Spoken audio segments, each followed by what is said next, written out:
I never really told this story, but it's been on my mind lately.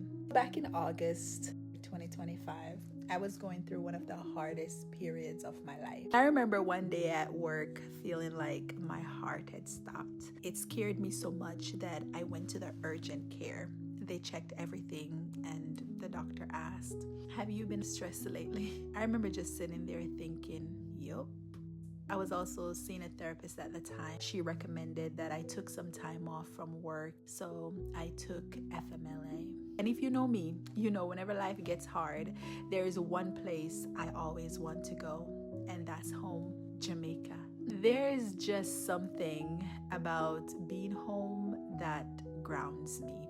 So I packed my bags and I went back.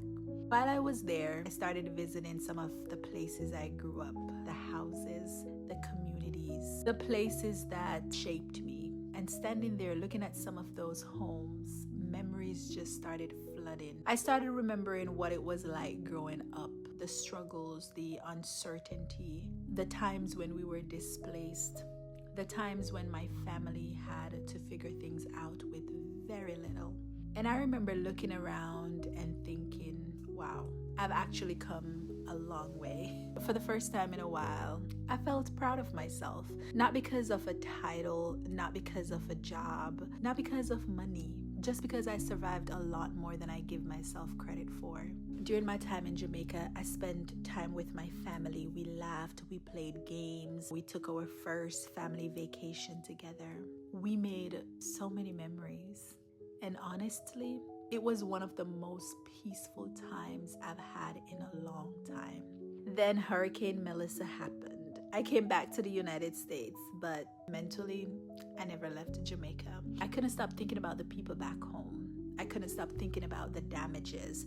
I couldn't stop wondering how families were doing. And the question that kept running through my head was, who's helping them? The more I tried to focus on my own life, the more it weighed on me. I got to a point where I felt like God was saying, stop asking who's going to do something. What are you going to do? I couldn't shake it. So I went back to Jamaica. In the middle of dealing with my own struggles, I went back. I started a GoFundMe. I raised money to help the community and to help families with food, toiletries, and basic necessities. And I remember spending my days helping people, checking on families, trying to solve problems. But what most people didn't know was that I was still fighting my own battles. Maybe that's why the story means so much to me, because it taught me sometimes God will use you while He's still healing you. Sometimes your purpose doesn't show up after you've got everything together. Sometimes it shows up right in the middle of your mess. When I came back to the US later that year, I knew something had to change. You know, from the outside, I had everything people said I should want. A good career, a house, a car, stability. But for some reason, I still felt like there was something missing. That's when another chapter of my life began. The chapter where I stopped investing in everyone else and I started investing in myself.